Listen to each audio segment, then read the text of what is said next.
बिस्मिल्लाहिर्रहमानिर्रहीम। Programme champion के साथ मैं हूं असगर अज़ीम। नाज़रीन, आज के प्रोग्राम में हम बात करेंगे उस अहम तरीन नुक्ते की जिस पर बहुत कम तवज्जो दी जाती है और क्रिकेट में जीतने के लिए यही नुक्ता सबसे ज़्यादा अहम है, यानी पिचेस का मेयार।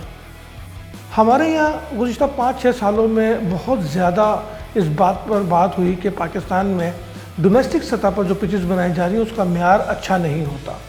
मौजूदा बोर्ड ने आने के बाद भी इस बात का नोटिस लिया था कि पिचेस के मेयार को बेहतर किया जाए और इस किस्म की पिचें तैयार की जाएं कि जहां स्पिनर को वहां से फ़ायदा हो, वहीं फास्ट बॉलर भी उससे फ़ायदा उठा सकें। लेकिन जो हमारा सीज़न गुजरा अभी कायद-ए-आज़म ट्रॉफ़ी का और पाकिस्तान कप का, तो उसमें हमने ये देखा कि जो हुक्मरानी स्पिनर्स की थी वो कायम रही, कोई ख़ास फ़ायदा फास्ट बॉलर नहीं उठा सके। ऐसा क्यों है? हम क्यों नहीं अच्छी पिचें बना सकते हैं? इसी पे हम बात करेंगे और हमारे साथ मौजूद हैं इंतहाई सीनियर क्रिकेटर्स जिनको हम डॉक्टर ऑफ पिच भी कहते हैं, क्योंकि डॉक्टर ऑफ पिचेस इसलिए कहते हैं कि पाकिस्तान में ये वाहिद शख्सियत है जिन्होंने पाकिस्तान के साथ साथ बैरून मुल्क जाकर भी पिचेस पे काम किया। आज तो गोरे आते हैं और पिचेस को चेक करने के लिए और जो है ना टिप्स देने के लिए, लेकिन हमारे इस जो अजीम शख्सियत हैं जिन्होंने अपनी ज़िंदगी सर्फ की पाकिस्तान में पिचेस के हवाले से, नेशनल स्टेडियम की पिचें हों, स्टेट बैंक की पिचें हों, NBP की स्टेडियम की पिचें हों, या कोई सिविल एविएशन अथॉरिटी के ग्राउंड की पिच हो या कोई दूसरा ग्राउंड, एहसान अराई ने हर ग्राउंड में जाकर उन पिचेस पे काम किया। जब वो नेशनल स्टेडियम की पिचेस को हेड करते थे तो फिर हमने ये देखा कि पाकिस्तान उनके होते हुए सिर्फ एक मैच हारा।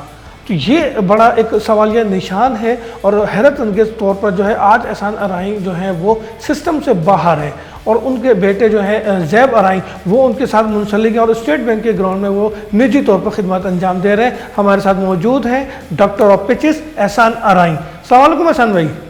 एहसान भाई, क्या बताएं, पाकिस्तान में जो डोमेस्टिक पिचों का हाल है वो तो आपको पता ही है।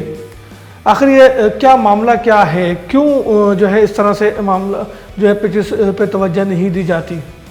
पहले से कुछ तो इस बोर्ड ने पिचों पे थोड़ा ध्यान दिया है, लेकिन मैं ये कहूँगा कि construction of pitch different job है, preparation of pitch different job है। प्रिपरेशन ऑफ पिच आर्ट है और कंस्ट्रक्शन ऑफ पिच तो कोई भी कर लेगा, लैपटॉप मतलब उससे उठा के और मीडिया से उठा के और आप देख लें उसका कि वो कितना उसका वो है इंच खुदाई है क्या है, ये सब बना लेगा पिच। लेकिन असल मुश्किल जो है ना वो है प्रिपरेशन ऑफ पिच, वो हमारे लिए मुश्किल आ रही है कि प्रिपरेशन ऑफ पिच आर्ट है कि उसको बहुत मतलब ये कि 4 टाइप पिचेस बनाना ये एक आर्ट है कि आप फास्ट पिच बनाओ, बॉलिंग पिच बनाएं और आप जनाब वाली सपोर्टिंग पिच बनाएं और स्पिन पिच बनाएं और परफेक्ट बैटिंग पिच, ये आर्ट है। ये नहीं, असल में मसला तो ये है ना कि हम हमेशा से स्पिनर्स पर डिपेंड करते रहे। फास्ट बॉलर हमारे डोमेस्टिक में बॉलिंग कर करके अपने आप को ज़ाया कर देते हैं, अनफिट हो जाते हैं, हम सारी तवज्जो स्पिनर्स पर ही रखते हैं। आखिर फास्ट बॉलर का कसूर क्या है? ये हमारे जो खिलाड़ी हैं इनको चाहिए कि प्रैक्टिस पिचेस इस मेयार की बनाई जाएं कि जो ऑस्ट्रेलियन और इंग्लैंड के मुतालिक या साउथ अफ्रीका की पिचेस हैं, सबसे अच्छी न्यूजीलैंड, इस पिचों के जो एक्सपर्ट हैं वो न्यूजीलैंडर भी हैं, ठीक है ना, वो ड्रॉपिंग पिचें भी बनाते हैं, ठीक है ना, ये है। और हमारे को ये चाहिए कि प्रैक्टिस पिचेस ऐसी पिचों पे प्रैक्टिस मैच खेलें कि बाउंसी पिचों जो कि नहीं है। हम लोग अपने बॉलरों को भी ख़राब कर रहे हैं, मतलब डेड पिचों पे खिला खिला के। अच्छी पिचें, मेयारी पिचें बनाई जाएँ पाकिस्तान में, और जो कि ये बोर्ड थोड़ा बहुत तवज्जो दे रहा है। पहले के ज़माने में, हमारे ज़माने में तो क्रिकेट बोर्ड के जो चेयरमैन होते थे ना वो भी इन्वॉल्व होते थे स्क्वायर पे, जैसे आरिफ अब्बासी, अली खान अब्बासी साहब हो गए, ज़फ़र अल्ताफ़ साहब हो गए, मुझे लेके बैठते थे, या ये माजिद खान साहब हो गए, या ये तौक़ीर ज़िया साहब हो गए। और नसीम अशरफ के दौर में भी एक बड़े अच्छा कोर्स हुआ है, बड़ा अच्छा कोर्स कराया उन्होंने टॉनी हेमिंग को बुला के, उससे भी हम लोगों को बहुत फ़ायदा हुआ। नहीं, असल में मुझे याद है, देखिए ना, मैं तो ये मतलब मुझे मेरी यादाश्त में है कि एक बार वेस्ट इंडीज़ की टीम आ रही थी और तो पिच बहुत ज़्यादा तेज़ थी, तो फिर उसको जो है बोर्ड के चेयरमैन के अहकामात पे, जो मुझे याद है कि चेयरमैन के अहकामात पे जो उस बोर्ड को जो है वो स्लो किया गया, उसे खोद के उसके अंदर टायर पता क्या क्या चीज़ें डालने के बाद जो है उसके जो है उसको ड्राई किया गया ताकि उस पर जो है फास्ट बॉलर कामयाब ना हो सके। ये तो होता रहे ना। नहीं, अभी तो फार्मूला ये हो गया कि आपके इक्विपमेंट इतना ज़बरदस्त आ गया। पहले हम लोग पुराने ज़माने में 2-2, 3-3 इंच मिट्टी निकालते थे, रेनोवेशन करते थे पिचों की। अब ये मशीनें ऐसी आ गई हैं कि मिलीमीटर के हिसाब से मिट्टी निकालते हैं हम लोग। और सबसे अच्छा पिचों का मेयार बनाने में सबसे अच्छी बात जो वो ये है, sweep the pitch. After match, फ़ौरन मैच के बाद फ़ौरन पिच को सफाई की जाए, ताकि उसमें वो डिफरेंट वो जो है ना वो ना रहे, ऑर्गेनिक मैटर जो है इसमें जाते हैं तो वो डेड हो जाता है वो फिर। रोलर का क्या किरदार होता है? रोलर का कोई है कैटेगरी इसकी भी? मैं यही बोलता हूँ, मैच रेफरी आके या अंपायर आके या पूछते हैं कि भाई कितने काइंड के रोलर हैं। 3 काइंड ऑफ रोलर होते हैं, 500 kg, 1000 kg और 2000 kg। लेकिन मैं उनको यही बोलता हूँ कि भाई इसका इस्तेमाल किसी को आए, कि कौन सा रोलर किस टाइम चलना है। अगर ये किसी को समझ में आ जाएगा तो पिच में बाउंस आ जाएगा खुद ब खुद। अच्छा, पिच बनाने के लिए पूरा एक फॉर्मेट क्या है, पूरा एक जो उसका मरहलावार तरीका है, ज़रा वो तो हमारे नाज़रीन को बताएं, चूँकि आज बहुत ही हसास मौजू है ये, और आपको पता है पाकिस्तान में लोग क्रिकेट के दीवाने हैं, पिचेस के बारे में जानना चाहते हैं। ABCD का ये का मकसद ये है कि सबसे पहले एक्टिवेशन ऑफ पिच। एक्टिवेशन पे डिफरेंट काइंड की होती है कि अगर रेगिस्तान में बनाएंगे, थर के इलाके में बनाएंगे तो हमें बहुत डीप जाना पड़ेगा, समंदर के किनारे बनाएंगे बहुत डीप जाना पड़ेगा, हमें कम से कम 2 फीट तो जाना है आम जगहों पे। लेकिन इन जगहों पे, जो डिसेबल जगहों पे ज़्यादा से ज़्यादा 7 फीट, 4 फीट, 5 फीट जाना होता है, ताकि जितनी उसकी मजबूती की जाए अच्छा है, ये ज़रूरी है। और वही अच्छी पिच बनेगी जितना आप डीप जाओगे इन जगहों पे। आम जगहों पे तो कम से कम 4 फीट, 2 फीट पे भी हार्ड। बल्कि एक बात और बताऊं आपको कि हम लोग जो जब डीप एक्सकवेशन करते हैं तो हम पहले उसमें डालते हैं पत्थर, बड़े बड़े पत्थर डालते हैं, ये करते हैं। अगर जब डीप पिच खुद ही रही है, बहुत मतलब रॉकी एरिया है उस पर, तो हम जाएंगे सैंड, क्योंकि इसका जो है ना फिल्ट्रेशन कायम करना ज़रूरी है पिच का। कि आप पानी दें, वो सकिंग पावर उसमें होनी चाहिए, फ़ौरन पानी को सक करे, तो उसके लिए ज़रूरी है कि नीचे सैंड डालेंगे हम लोग। और नहीं तो अगर ज़्यादा डीप एक्सकवेशन की हमने तो हम लोग 4 फीट भी जा सकते हैं, समुद्र के किनारे हम 5 फीट भी जा सकते हैं। एक्सकवेशन एक जैसी एक्सकवेशन नहीं होती कि आप 2 फीट हर जगह बनाओ या 1.5 फीट खोदो बना लो पिच, ऐसा नहीं है। यही बाउंस में फ़र्क आता है। अच्छा, इस पर ग्रास कितनी होती है, इसकी इंच कोई लंबाई कितनी होनी चाहिए? देखिए, असल तो रूट्स कहलाती है। ग्रास रूट जो है वो डीपली होनी चाहिए, मगर उसको चेक करना चाहिए वक्तन फवक्तन कि उसमें कोई ऑर्गेनिक मैटर तो नहीं आ गया, कहीं ब्रेक तो नहीं हो रहा वो। अगर वो लंबी है तो अच्छी चीज़ है ये, कि नेट अंदर मजबूत होगा तो बाउंस आएगा, अच्छा फ़ायदा होगा उसका।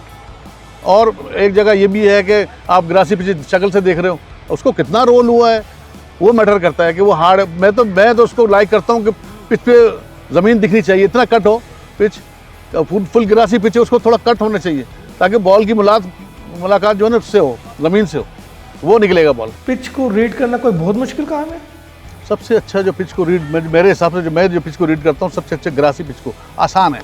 सबसे मुश्किल को पिच रीड करना जो है ना वो है वनडे और 2020 की पिच को रीड करना। हर कोई जिसको देखते हो बहुत हार्ड पिच है, और वो अंदर क्या है, उसके मॉइस्चर कितना है, थोड़ी देर बाद वो दूसरी पारी में जो वो स्पिन होना शुरू हो जाती है, तो नीचे का मॉइस्चर ऊपर आता है, रोल चल के तभी तो होता है ना। सबसे मुश्किल काम 2020 और वनडे पिच को रीड करना है, और ये 4 डे पिच है, 5 डे पिच है, कोई मुश्किल नहीं है। माजी में तो है बहुत सारे हमारे कप्तान जो कि पिच को रीड कर सकते थे और करते थे, लेकिन क्या मौजूदा कप्तानों में, जिसमें बाबर आजम भी हैं इस वक्त मौजूदा कप्तान, अजहर अली इनसे पहले रहे, फिर सरफराज इनसे पहले कप्तान थे, ये जो यंग कैप्टन हैं हमारे, क्या इन्हें पिच रीड करने की कुछ सलाहियत है इनके अंदर? ये पिच रीड कर सकते थे? क्या आपका तजुर्बा क्या कहता है? आपने इनको तो बहुत करीब से देखा, आपके साथ खेले भी हैं, आप इनको बहुत वॉच करते रहे। नहीं, किसी को भी यही प्रॉब्लम हमारी टीम में चल रही है कि पिच को रीड करना नहीं आ रहा। और पहले हनीम मोहम्मद साहब थे, उसके बाद जावेद भाई हुए, अभी थोड़ा बहुत जो है जैसे अब ये खालिद रज़ा साहब, इनको मैंने देखा खुद कि वो मैं पिच तैयार करता था, वो पहले ही बता देते इस पर ये होगा, तो हो जाता, वही होता था। ऐसे बासित भाई हैं, राशिद लतीफ़ है, थोड़ा बहुत यूनुस भाई ने भी कोर्स किया तो वो भी है। कि हम मिसबा को पिच रीड करना आता था? अगर इतनी संगीन सूरत हाल है तो क्या मिसबा पिच रीड कर सकते थे?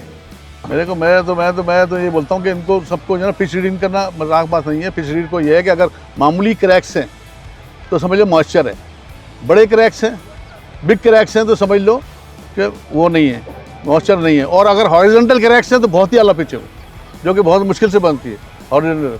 तो हनीमत को देखता था पिच रीड करने में माहिर थे, उसके बाद जावेद भाई को देखा कि वो पिच करने में, एक और नाम था वो था अमीन लाखानी, वो फाइटर भी था, वो प्लानर भी था, और पिच रीड करने का भी बहुत माहिर था।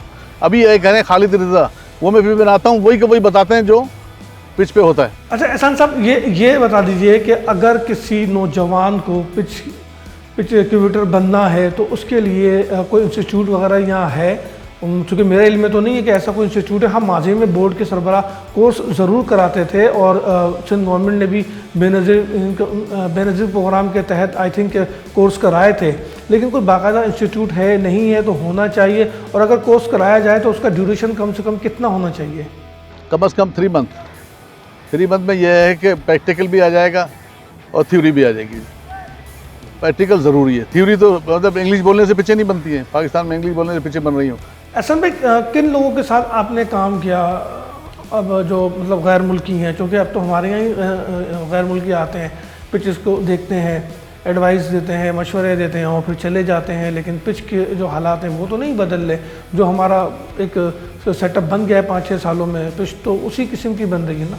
प्रैक्टिकल ज़रूरी है हमारे बच्चों को, जो है ना, ये मैं तो ये बल्कि बोर्ड को तजवीज़ पेश करूँगा कि जो हमारे फर्स्ट क्लास खेले हुए गरीब लड़के हैं उनको ये कोर्स कराया जाए, तो उनको जो कोर्स वो करें जिनको क्रिकेट की नो हाउ है, तो और ज़्यादा फ़ायदा होगा। अच्छा, बोर्ड ने कहा था, वसीम खान ने कहा था कि हम पिचेस पे काम करेंगे, और आपको लगता है कि पिचेस पे काम हुआ है? से मेरी बात हुई थी, उनको मैंने बोला था, मैंने कहा आप एनर्जेटिक बंदे आए हैं, आप एनर्जेटिक हैं, तो आप इन पे काम करें। तो उन्होंने मुझे यकीन दिलाया था कि हम अच्छा बेहतर करेंगे, क्रिकेट की पिचों को बेहतर करेंगे, ये कहा था उन्होंने। अच्छा, पिचेस की एहसान भाई बात हो रही है, लेकिन इसी दौरान चूँकि पाकिस्तान कप चल रहा था तो मैंने कुछ खिलाड़ियों से बातचीत की पिचेस के हवाले से। साबिक टेस्ट क्रिकेटर भी हैं और मौजूदा प्लेयर्स भी हैं जो कि पाकिस्तान कप खेल रहे थे और उन्होंने 4 रोज़ा मैचेस भी खेले यहाँ। तो मैंने उनसे कुछ बातें की हैं, इनमें जो है वो अब्दुल रज़ाक, सकलिन मुश्ताक, मोहम्मद यूसुफ, इसरारुल्लाह, इसी तरीके से खालिद उस्मान, इमरान खान, फ़खर जमान, हारिस सुहेल, ज़फ़र गौहर, उस्मान सलाहुद्दीन, साहबजादा फ़रहान और इफ्तिखार अहमद, इन लोगों से मैंने पिचेस के बारे में और आपके काम के बारे में जानने की कुछ कोशिश की है। तो पहले वो आपको सुनवाते हैं।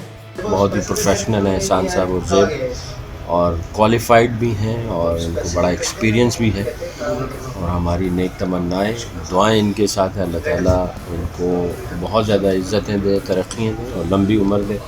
सपोर्टिव पिचेस हैं और लश ग्रीन ग्राउंड है। तो एहसान भाई और ज़ैब और इनका पूरा जो स्टाफ है उनकी मेहनत है। एहसान अराइन साहब हमारे पुराने ताल्लुकात हैं इनसे, ये नेशनल स्टेडियम में भी क्रिकेटर होते थे, वहाँ की ग्राउंड और विकेटें भी बहुत ज़बरदस्त ये देखते थे, बहुत ज़बरदस्त काम करते हैं, इन्हें बहुत आइडिया है विकेट्स का, ग्राउंड का।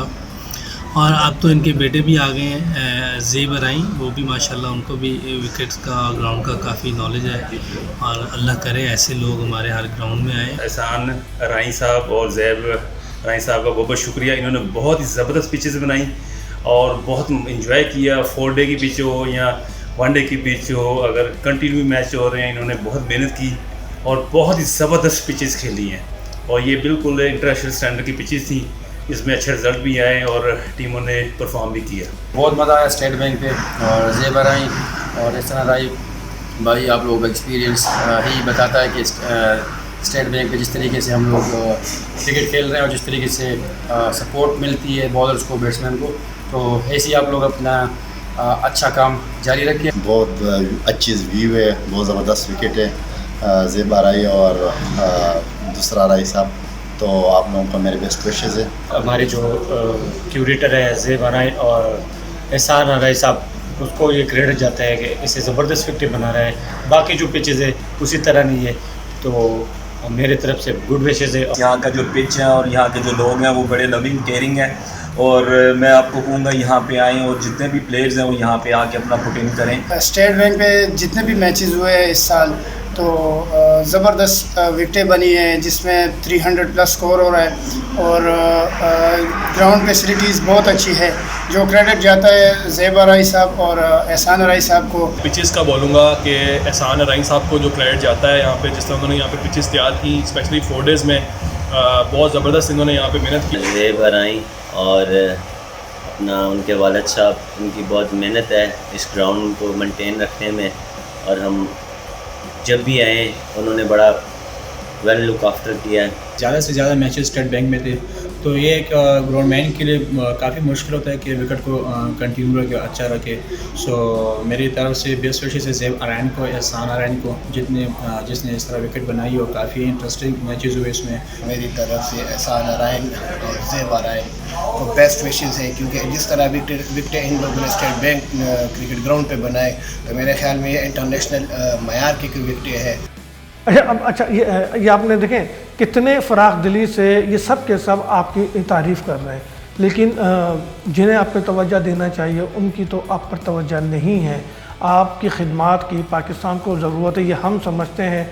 अल्लाह करे कि बोर्ड भी इस बात को समझे। लेकिन मैं ये जानना चाहूँगा कि जब कोई ऐसा वाक़या आपके साथ हुआ कि आप देख रहे हो कि कप्तान ने टॉस किया, टॉस करने के बाद उसने जो फ़ैसला किया, उस फैसले की वजह से पाकिस्तान मैच हार गया हो और आपको अफसोस हो रहा हो कि इस पिच पे ये फ़ैसला नहीं, ये फ़ैसला होना चाहिए? मैंने तो मेरे जो जब तक मैं लेस्टर सिटी में था एक मैच हारा है इंग्लैंड का। ज़्यादातर डोमेस्टिक में भी ड्रॉ कम होते थे और इंटरनेशनल मैच भी ज़्यादा, तो आरिफ अब्बासी खान थे, वो चाहते थे पहला मैच ही आओ। हमारे यहाँ पिच का बहुत अच्छा मैच था नेशनल स्टेडियम का और वहाँ रिजल्ट आते थे, रिजल्ट लेवल पीछे बनती थी। PSL 5 का जो मैच का फाइनल जो एहसान भाई खेला गया था नेशनल स्टेडियम में, उस पर जो है बड़ा एतराज़ किया था उस पिच पे लाहौर कलंदर ने, और शायद वो यूज़ पिच थी या पिच सेटिस्फाई नहीं थी। तो आप के कुछ इल्म है इस हवाले से कि उस पिच का इशू क्या था, क्यों जो है लाहौर कलंदर ने उस पर इतना एतराज़ किया? वो पिच बनाने पर है ना कि उसने पिच किस तरह बनवाई है, बनाई अलग है। देखें इसमें मोर देन रन, ये PSL के फाइनल में ये 2020 या वनडे की डेफिनेशन पिच की यही है कि रन चेज हो, अच्छी पिच वो है कि आप एक तो मोर देन रन हो, 300 आपकी टीम ने बनाया तो मुझे 300 चेज करने में कोई प्रॉब्लम नहीं हो, वो अच्छा पिच है।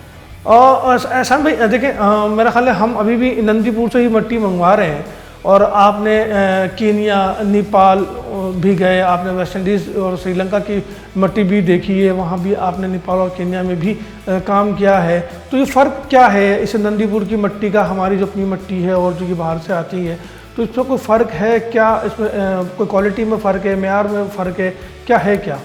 हमारी मैं एक बताऊं आपको कि सबसे दुनिया में सबसे अच्छी पिचों, अच्छी मिट्टी में, जैसे साउथ अफ्रीका की मैंने मिट्टी देखी, सॉइल देखी है, और आपने ये ऑस्ट्रेलिया का देखा है, इंग्लैंड की देखी है, हमारी भी मैच करती हुई है। और सब क्योंकि मैं कीनिया भी गया हूँ, नेपाल भी गया हूँ, और ये बांग्लादेश, श्रीलंका वगैरह जो जिनकी पिचें हैं, ये इंडियन की पिचों के कलर जो है रेड है। अभी मैं नेपाल में पिच बना के आया हूँ, रेड है। हमारे यहाँ ब्लैक हैं जो उनकी हैं, ऑस्ट्रेलिया की हैं, जो इंग्लैंड की हैं। हमारी किले में बहुत जान है, मुझे अपनी मिट्टी पे बहुत नाज है, इसलिए कि मेरी पिचें टूटती नहीं हैं। चले जाते जाते सन भाई ये ज़रूर आपसे जानना चाहूँगा कि आपने इतना सर्व किया है और इतना टाइम आपने लगाया है क्रिकेट की दुनिया में, स्टेडियम में, पिचेस आपने बनाए हैं, डॉक्टर ऑफ पिचेस आपको कहा जाता है, लेकिन कोई ख्वाहिश तो होगी ऐसी, कुछ बोर्ड से कहना चाहेंगे? क्रिकेट बोर्ड मुझे 2-3 सेंटर दे दे, या मुझसे एग्जाम्पल, मैं तो नेशनल स्टेडियम में, देखें मैंने यहाँ भी नेशनल स्टेडियम वाला मज़ा पैदा कर दिया। ये तो अलग है, नेशनल स्टेडियम में तो नहीं है, मैं स्टेट बैंक में भी देख लें आप पिचेस, 4 डे में सारे के रिजल्ट आए, 5 डे में, मतलब 4 डे में रिजल्ट आ रहे हैं, 1 डे में देख लें आप क्या परफॉर्मेंस जा रही है कि चीज़ हो रहा है। जो मैं कह रहा हूँ डेफिनेशन ऑफ पिच 1 डे की पिच है या 2020 की, वही का वही रिजल्ट दे रहा हूँ। तो आप PCB को कुछ कह रहे थे? PCB को मैं ये कह रहा था कि PCB को चाहिए कि मुझे इससे कोर्स करवाएं, कोर्स, और मुझे जो है ना एज ए कंसल्टेंट पिचों पे रखें, तो आप मुझसे रिजल्ट लें। बहुत शुक्रिया एहसान नारायण साहब, आप हमारे साथ थे और आज इंतहाई हसास मौजू पर आपने बात की, क्योंकि क्रिकेट का दारोमदार जो है वो पिचेस पे है, और पिचेस का मेयार जितना बेहतर होगा हमारे यहाँ क्वालिटी ऑफ क्रिकेट उतनी ज़्यादा अच्छी होगी। हम सिर्फ स्पिनर्स की बात ना करें, हमें फास्ट बॉलर को भी देखना है, हमें अपने बैट्समैनों को भी देखना है। तो जो पिचेस बनाई जाए वो इस मेयार की बनाई जाए कि हम अगर न्यूजीलैंड जाएँ तो हमें मुश्किलात ना हो इतनी ज़्यादा जितनी अब हो रही है। हम अगर ऑस्ट्रेलिया में खेल रहे हो, हम अगर वेस्ट इंडीज़ में खेल रहे हो, तो हमें इतनी ज़्यादा मुश्किलात ना हो जितनी ज़्यादा हमें पाकिस्तान में हो रही है। आज हमने ये देखा कि जो सीरीज़ साउथ अफ्रीका के ख़िलाफ़ खेली गई टेस्ट मैचों की, जो कि नेशनल स्टेडियम कराची और रावलपिंडी स्टेडियम में, तो हमने वहाँ भी ये बात देखी है कि हमारे जो कारकर्दगी रही टीम की वो कदरे बेहतर थी, लेकिन फिर यही टीम जब बाहर जाती है तो उसकी परफॉर्मेंस में बड़ा वाज़ेह फ़र्क आता है। और हम ये समझते हैं कि ये फ़र्क सिर्फ़ और सिर्फ पिचेस के मेयार की वजह से है। तो उम्मीद है कि पाकिस्तान क्रिकेट बोर्ड पिचेस के मेयार पर तवज्जो देगा, और ये जो शख्स एहसान आराई हमारे साथ जो इस मुल्क का सरमाया है, जो इस मुल्क के लिए जिसने अपनी ज़िंदगी सर्व कर दी है, तो मुझे यकीन है कि बोर्ड इन्हें ज़ाया नहीं करेगा, इनकी खिदमत से फ़ायदा ज़रूर उठाएगा। इजाज़त दीजिए, अगले प्रोग्राम तक अल्लाह हाफिज़।